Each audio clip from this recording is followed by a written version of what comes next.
बिस्मिल्लाहिर्रहमानिर्रहीम, अस्सलामु अलैकुम। प्रोग्राम इख्तलाफी नोट के साथ मैं हूँ मेरे बाब ज़ैन। नाज़रीन, पीडीएम हुकूमत ने पार्लियामेंट को ढाल बनाकर अदलिया के खिलाफ महाज खोल रखा है। अदालती इस्लाहाती बिल को सुप्रीम कोर्ट के मुअत्तली के हुक्म के बावजूद कानूनी शक्ल दे दी गई है, बल्कि आज बाकायदा नोटिफिकेशन भी इसका जारी हो चुका है। अदालती इस्लाहात बिल के कानून बन जाने से मुल्की मंजरनामे पर क्या हलचल होगी, प्रोग्राम में इस पर बात करेंगे। इसके साथ ही सुप्रीम कोर्ट के पंजाब में 14 मई को इंतखाबात करवाने के हुक्म को भी हुकूमत ने मानने से साफ इनकार कर दिया है।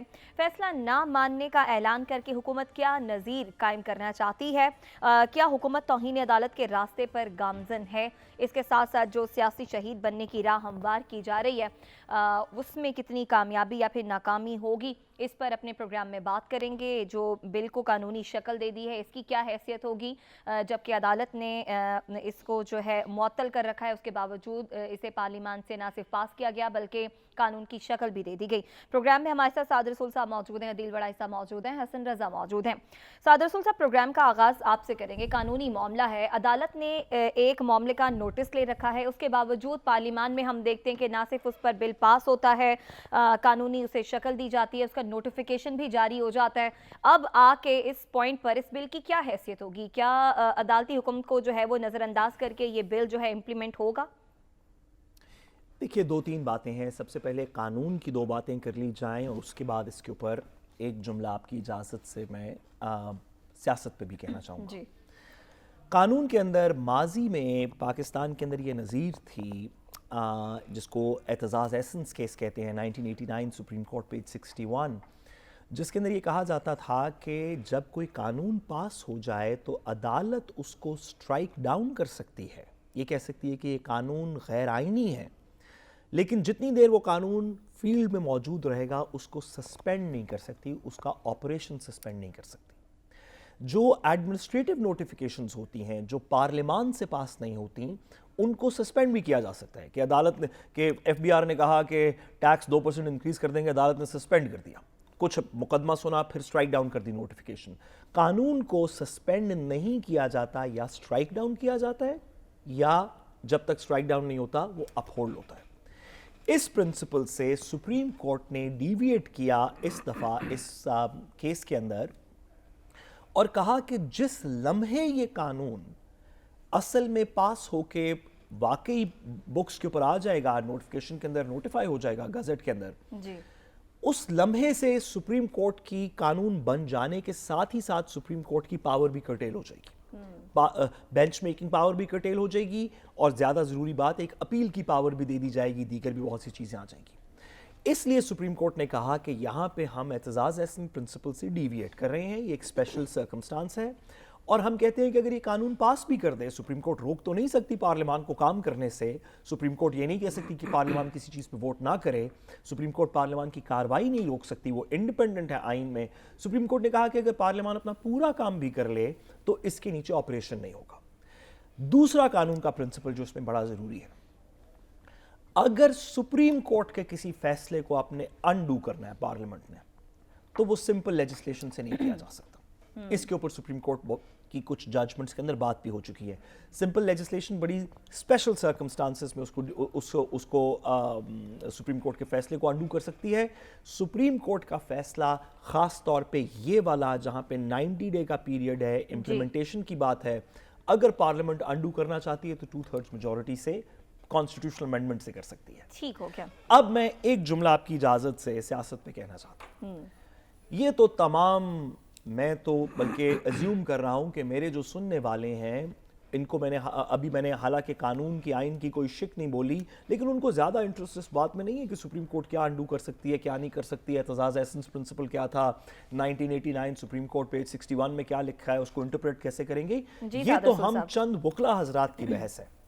लोग ये जानना चाहते हैं कि आइन कहता है इलेक्शन करना चाहिए 90 दिन में, अवाम कहती है तमाम पोल्स में इलेक्शन करना चाहिए 90 दिन में, सुप्रीम कोर्ट का हुक्म कहता है इलेक्शन करना चाहिए 90 दिन के अंदर।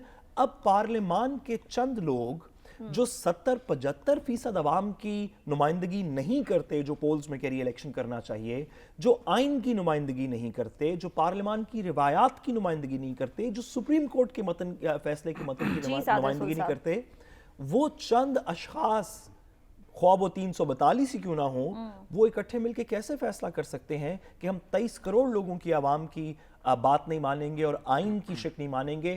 وہ آئین جس کو آپ نے، میں نے، ہر بندے نے اپہولڈ کرنے کا اوتھ لیا ہے، میرا خیال ہے کہ یہ اس وقت قانون کی بحث کم اور جمہوریت اور ہماری روایات کی بحث زیادہ ہے۔ ٹھیک ہے، آپ سمجھتے ہیں کہ قانون کی بحث کم، جمہوریت اور ہماری روایات کی بحث زیادہ ہے، لیکن ظاہر ہے ان کے پاس ایک اختیار تو ہے، اس عدیل بڑائی صاحب، اور اس اختیار کا استعمال کیا، لیکن حکومت کس جلدی میں ہے؟ ایک معاملہ آلریڈی عدالت میں ہے اور اس معاملے پر آ کے حکومت اتنی جلد بازی میں قانون پاس بھی کراتی ہے اور ایک بل پاس ہوتا ہے، پھر قانون کی شکل اختیار کر جاتا ہے، نوٹیفیکیشن بھی اس کا نکل آتا ہے۔ یہ حکومت کو جلدی کس بات کی ہے؟ آج تو چھٹی کا دن تھا، سارے معاملات ٹھپ ہو گئے تھے، عید کے بعد آتے دیکھ لیتے اس سارے معاملے کو، کیا پتا اس بیچ کوئی مفاہمت کی راہ بھی نکل آتی۔ حکومت نے یہ کیوں محاذ کھول رکھا ہے عدالت کے خلاف؟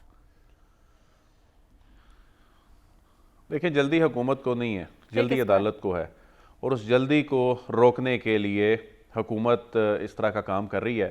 وہ تو چونکہ اب ایک جو ڈیڈ لائن ہوتی ہے صدر مملکت کی جانب سے جو بھجوایا گیا تھا بل واپس، تو پارلیمنٹ کے مشترکہ اجلاس کے بعد اس کی منظوری کے بعد وہ ایک ٹائم فریم تھا 10 دن کا، وہ پورا ہو گیا۔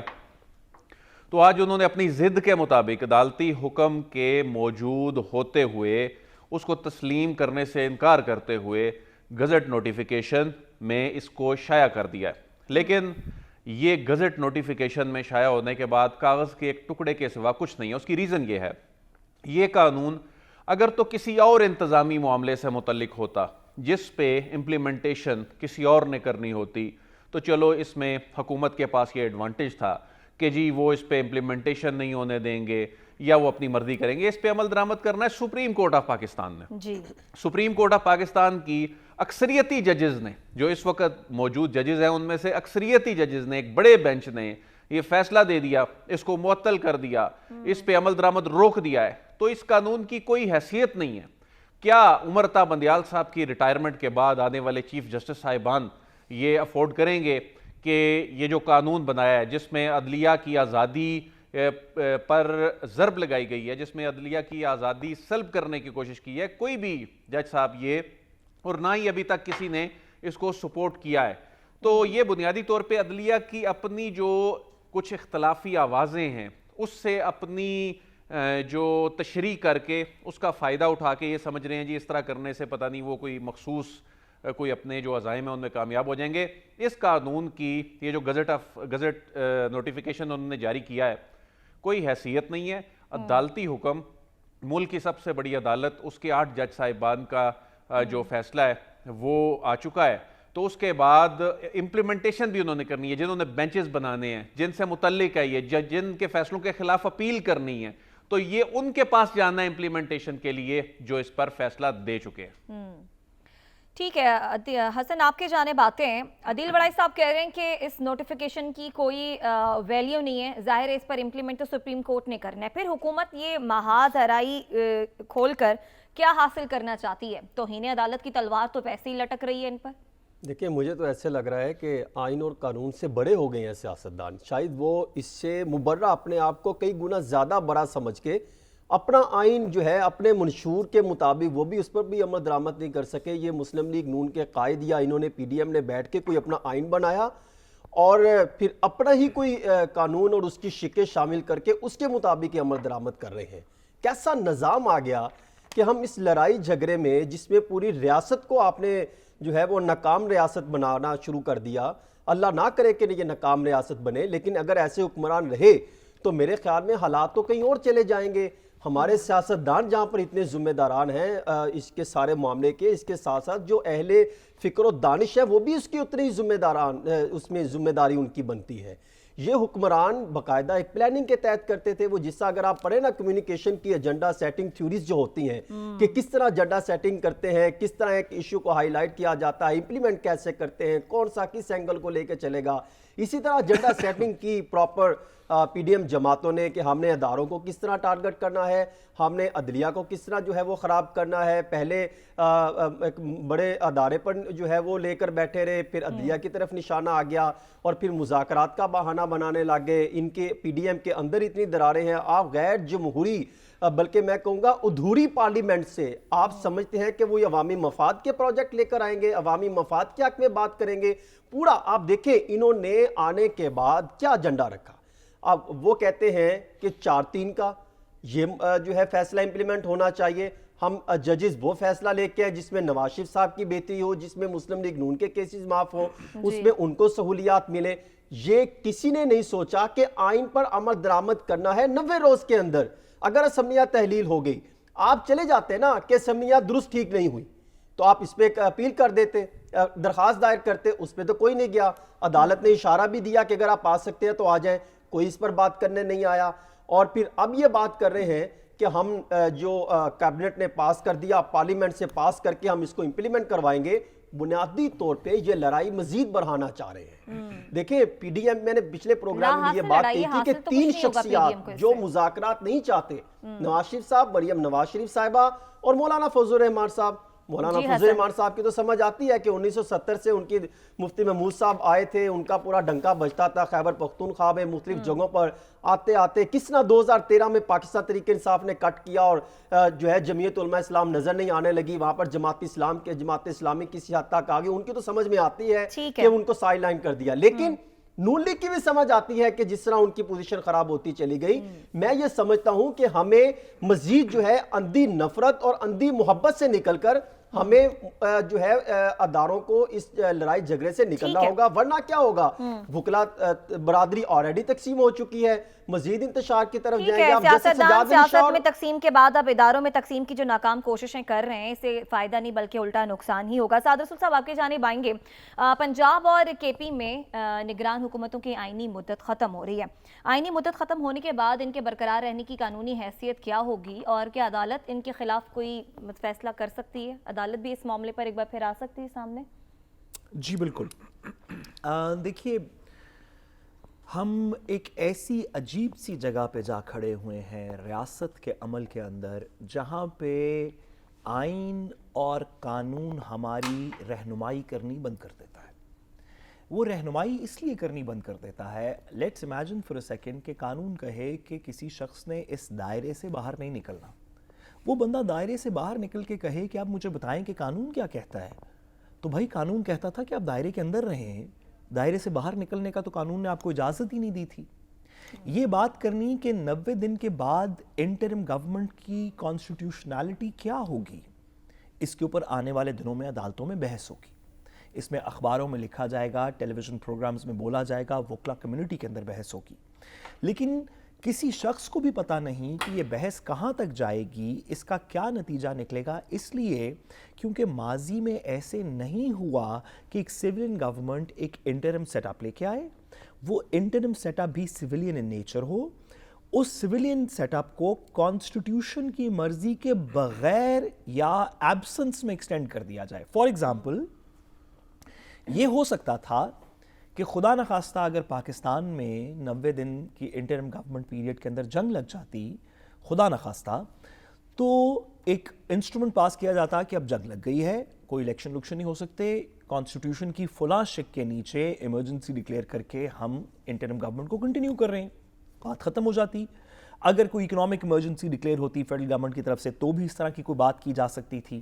یہاں پہ ہوا یہ ہے کہ کانسٹیٹیوشن کہتا ہے کہ 90 دن سے آگے جانے کے لیے آپ کے پاس 1 یا 2 اجازتیں ہیں, یا جنگ لگ جائے یا اکنامک ایمرجنسی ڈکلیئر کر لیں, اور اس کے تحت انٹرم گورنمنٹ ایکسٹینڈ کی جا سکتی ہے. نہ انسٹرومنٹ کو استعمال کیا گیا اور 90 دن بھی پورے ہو گئے. تو ہم اس وقت آئین کی روح سے, بالکل پیورلی کانسٹیٹیوشنل پرسپیکٹو سے, ہم اس وقت ایک ایسی معلق سی جگہ میں ہے انٹرم گورنمنٹ کی پاورز کے ساتھ, جو کہ آج نہیں تو کل, اس پرٹیکولر سیٹ اپ میں نہیں تو گورنمنٹ آ جانے کے بعد کسی نہ کسی وقت इंटरिम पावर्स जो इस वक्त एक्सरसाइज हो रही हैं इसकी कॉन्स्टिट्यूशनलिटी चेक होगी। सही। अदील बड़ाई साहब आपके जानिब आएंगे। एक तो ये आईनी मामला है, निगरान हुकूमतों की मुद्दत ज़ाहिर ख़त्म हो रही है, उसके बाद जैसा कि साद रसूल साहब ने भी कहा कि हर फोरम पर ये मामला डिस्कस तो होगा। हुकूमत किस मोड में आपको नज़र आ रही है? इंतखाबात नहीं कराने और आगे चलकर क्या हमें विफाक में भी कोई आईनी हुकूमत ही नज़र आ रही होगी? माजरत ये हमारी जो निगरान हुकूमत। देखें, हुकूमत को अभी खुद भी समझ नहीं आ रहा, सवाए एक बात के कि इंतखाबात को आगे लेके जाना है। इनकी किस बात को माने जो प्रोसीडिंग के दौरान ये जमातें कहती रहीं कि हम तो इसका बॉयकॉट कर रहे हैं, और अदालत ने जब इस बॉयकॉट के मामले को संजीदगी से ले लिया तो इन्होंने कहा हम तो मजाक कर रहे थे। उसके बाद ये कहते हैं जी कि ये फैसला 4-3 का था और 4-3 का फैसला है, हम तो मानेंगे ही नहीं। उसके बाद फिर ये फैसले को तस्लीम करते हैं, सुप्रीम कोर्ट के सामने सरेंडर करते हैं, और उसके बाद ये मुज़ाकरात की जो ऑप्शन है उसको सामने लेके आते हैं। हालांकि इससे पहले पाकिस्तान तहरीक इंसाफ मुज़ाकरात की ऑप्शन जो अदालत की जानिब से दी गई थी, सिर्फ वो इसको मानने के लिए तैयार थी, ये तो मानने के लिए तैयार ही नहीं थे। फिर अचानक ये मुज़ाकरात की ऑप्शन ले आते हैं। अब गुज़िश्ता रोज़ जो समात थी, गुज़िश्ता रोज़ समात में अदालत ने कहा कि आज ही ये मामले तय करें, और कल लाइकली था कि ये जो सेकंड फेज़ था समात का उसमें ये मामला कंक्लूड हो जाता, लेकिन अटॉर्नी जनरल ने फिर खसूसी इस्तदा की। उन्होंने कहा जी वक्त दिया जाए, सियासी जमातें जो हैं उनमें कुछ डेडलॉक है और मामलात को ठीक करना है। तो अब ये मेरा ख्याल है आखिरी वार्निंग होगी, और इसमें जो 27 को रिपोर्ट होगी पेश, उसमें 27 तारीख अब आखिरी वो डेडलाइन है जिसमें फंड भी देने हैं। अब वो जो फंड के लिए ये बार बार ये पार्लिमान का शेल्टर इस्तेमाल कर रहे थे, वो दरवाज़ा भी बंद कर दिया अदालत ने। अदालत ने कहा है कि आप ये इस तरह के जो माली अमूर के मामलात पार्लिमान में ले जाते हैं और उनको रिजेक्ट करवा देते हैं, ये तो आपकी जो अक्सरियत है उस पर सवालिया निशान है।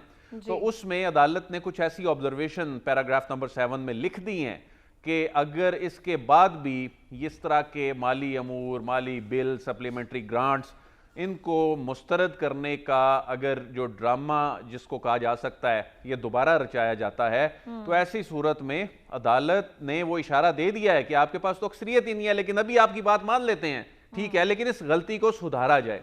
तो मार्जिन हुकूमत के पास भी बहुत कम है, और सबसे ज़्यादा जो इस वक्त बंद गली में फंस गई है जमात वो नून लीग है। उसकी रीज़न ये है, नून लीग के यानी वैसे तो सब इकट्ठे हैं, ये फल खाने के लिए जो इन्होंने बीज बोया वो तो इकट्ठे हैं, लेकिन इसमें जहां पर बात आती है ऑनरशिप लेने की, तो नून लीग के अलावा कोई भी ऑनरशिप लेने को तैयार नहीं है। सब जो हैं वो आके माथे पर रख लेते हैं। कायम है अपनी इलेक्शन बॉयकॉट के ऊपर कि क्या नून लीग इस बात पे हतमी फैसला कर चुकी है कि अगर इलेक्शन हो गए तो हम पार्टिसिपेट नहीं करेंगे? टिकट दी नहीं है तो बाइकआउट ही। देखें, वैसे बाइकआउट कर लें तो बेहतर है। उसकी रीजन ये है कि वो खुद ये तस्लीम कर रहे हैं, टिकटें नहीं दी उनकी जानिब से, सिर्फ पाकिस्तान तहरीक इंसाफ ने टिकटें दी हैं, वो तो जाने के लिए तैयार ही नहीं है। इलेक्शन शेड्यूल में कुछ रद्दो बदल करना पड़ा जी, मजीद वक्त दे दिया जाता है, तो इनकी तो ये ज़हन बना के बैठे हैं कि किसी सूरत इंतखाबात चूंकि नहीं होने देने, उसका जवाब नहीं है किसी के पास, इसका मतलब तो तसादुम ही है, तो वो बॉयकॉट ही होगा। यानी एक तारीख उसमें अमेंडमेंट करके एक्सटेंड की गई है टिकटें देने के हवाले से, तो ये तो टिकटें देने के लिए तैयार नहीं है, तो इसको बॉयकॉट ही समझा जाए। सही। ये टिकटों वाले मामले को आगे लेकर चलते हैं। हसन रजा साहब आपकी जानिब आते हैं। नून लीग अभी तक तैयार नजर नहीं आती टिकट्स देने के लिए, तहरीक इंसाफ ने टिकट्स देना शुरू कर दिए, सारे बीच पीपल्स पार्टी कहाँ खड़ी है? टिकटों की गेम में क्या चल रहा है? देखिए, पहले मैं सिर्फ एक बात करना चाहूँगा कि क्या वो अदालती अहकामात नहीं मान रहे? तो कई दिनों से ये बातें चल रही हैं कि प्राइम मिनिस्टर शहबाज शरीफ को फिर नाअहल कर दिया जाएगा।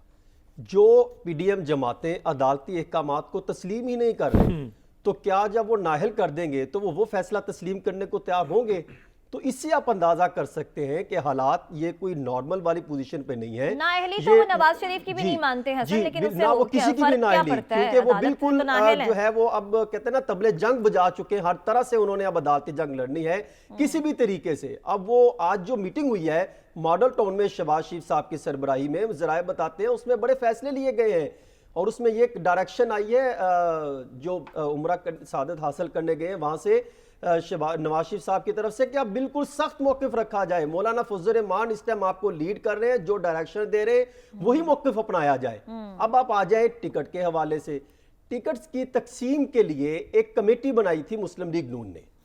انہوں نے تقریباً 49 حلقوں میں ممبران اسمبلی تلاش کرنے کی کوشش کی.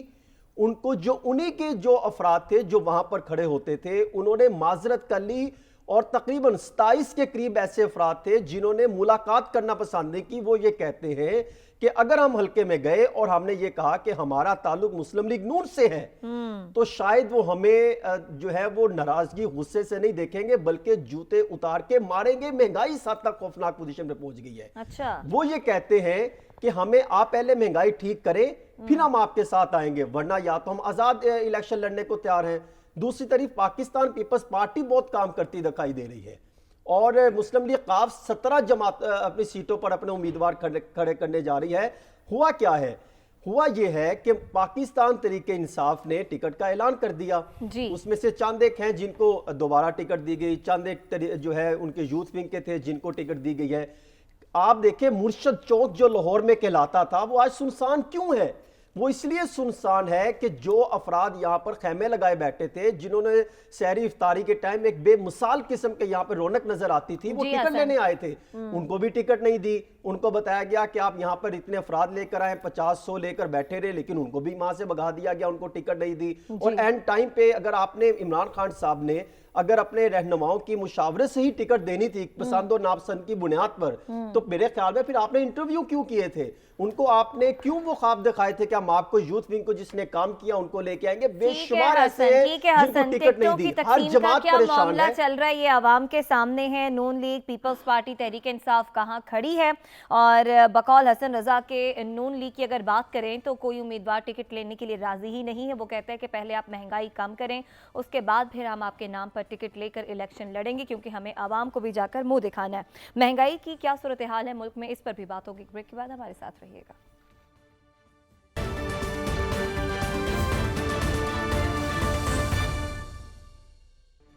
ویلکم بیک ناظرین. 47% مہنگائی نے عوام کی کمر توڑ کر رکھ دی ہے. رمضان کی اگر بات کریں تو اشیاء خورونوش کی قیمتیں اس قدر زیادہ تھی کہ عوام کی قوت خرید متاثر ہوئی, اور لوگوں نے اپنے کم سے کم ریسورسز میں رہتے ہوئے اپنے گھر کا خرچہ جو ہے وہ بمشکل پورا کیا. ایسے میں آگے جناب عید, اور عید میں عید منانے کے لیے ہر خاندان میں بچے ہوں یا بڑے ہوں سبھی کی خواہش ہوتی ہے کہ عید پر نیا جوڑا پہنا جائے, نئی جوتی لی جائے.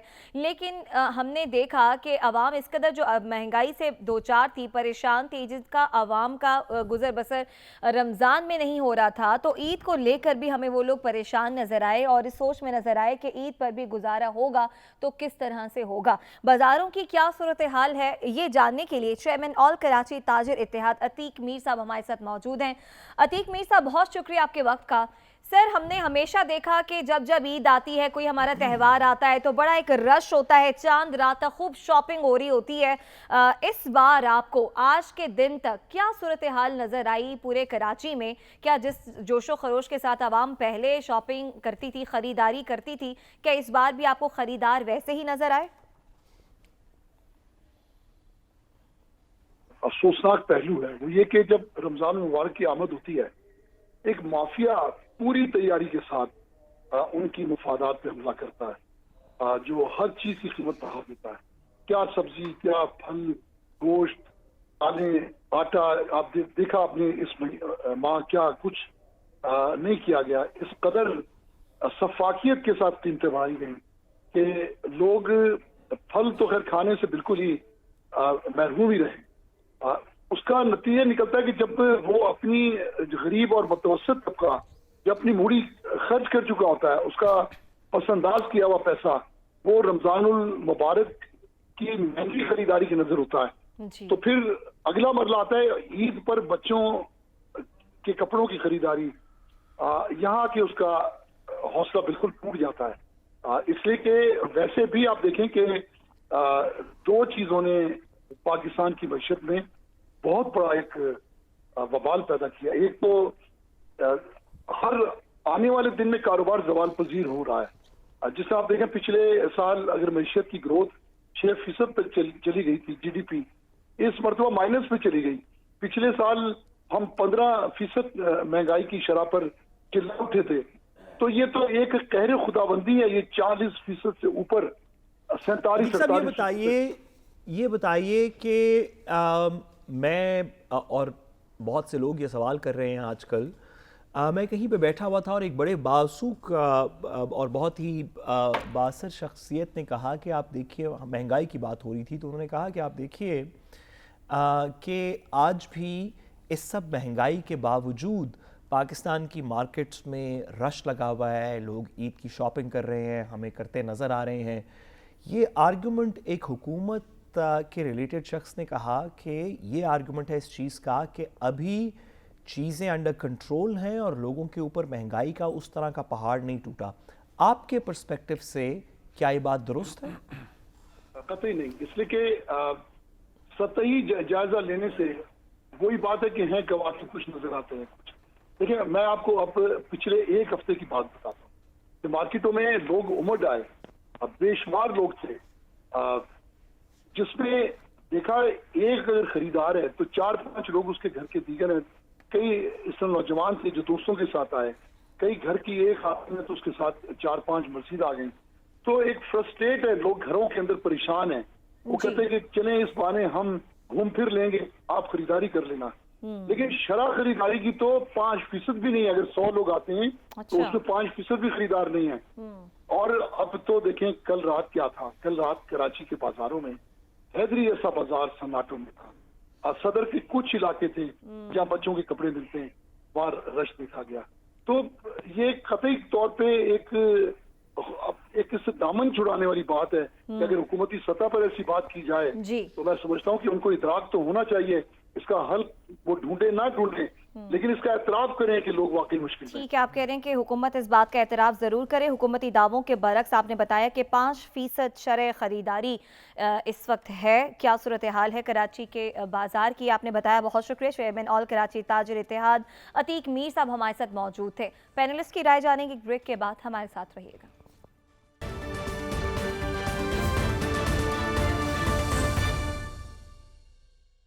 वेलकम बैक नाजरीन। साद रसूल साहब, दिल बड़ाई साहब, हसन रज़ा साहब, आपने देख तो लिया कि कराची में भी या फिर हम पूरे पाकिस्तान की भी बात करें तो वही सूरत हाल है जो भी हमें सुनने को मिली।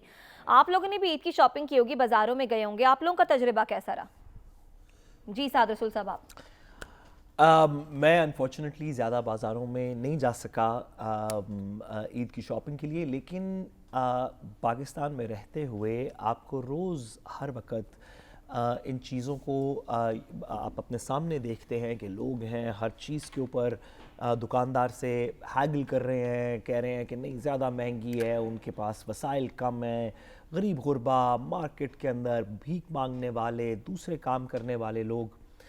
पाकिस्तान के अंदर बहुत अमीर लोग मौजूद हैं, पाकिस्तान के अंदर बहुत अमीर कंपनीज़ मौजूद हैं। मेरी दुआ ये है आज के लिए कि ये ईद और आने वाला साल उन गरीबों का हो जिनके पास ना खाने के पैसे हैं और जिनको देख के अमीर कहते हैं कि देख मार्केट में कितना रश है यार आज। जी अदील वाले साहब, आपके जानिब आएंगे, आप बताइएगा।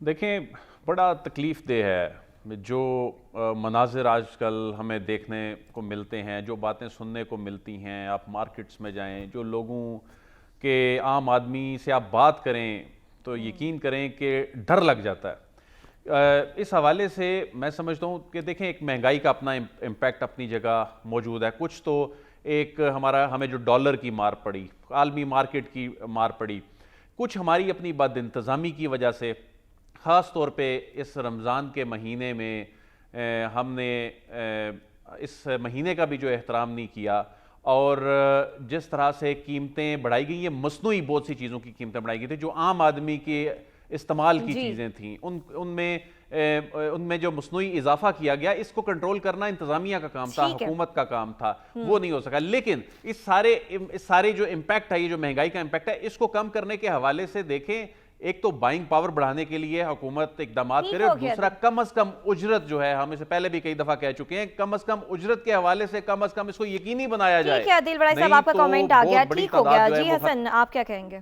देखिए, गरीब बंदा मरता चला जा रहा है, वो पेट भरे या شاپنگ وغیرہ کریں. ایک دو خبریں ہیں میں وہ دینا چاہوں گا کیونکہ جتنا معاشی حالات کا جو انہوں نے بیڑا غرق کر دیا ہے. ایک طرف وہ کہتے ہیں پیسے نہیں ہیں, دوسری طرف میرے پاس یہ ڈاکومنٹس موجود ہیں. اگر میرے پاس ٹائم ہوتا تو میں تمام یہ دکھاتا کس طرح سرکار جو ہے وہ اپنی عیش و عشرت میں پیسے نچھاور کر رہی ہے.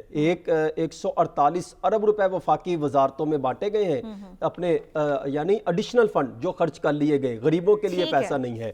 پنجاب میں 48 ارب روپے کی ترقیاتی اسکیموں کی منظوری دی گئی ہے. پہلو ہم نے تصویر کے عوام کے سامنے رکھ دیے کہ عوام کی کیا صورتحال ہے اور دوسری طرف حکمران کیا کر رہے ہیں. اس کے ساتھ ہی ہماری عوام کو دنیا ٹی وی کے پلیٹ فارم سے, اختلافی نوٹ کے پلیٹ فارم سے چاند رات مبارک, عید مبارک. آپ سے عید کے بعد ملاقات ہوگی, اجازت دیجیے, اللہ نگہبان.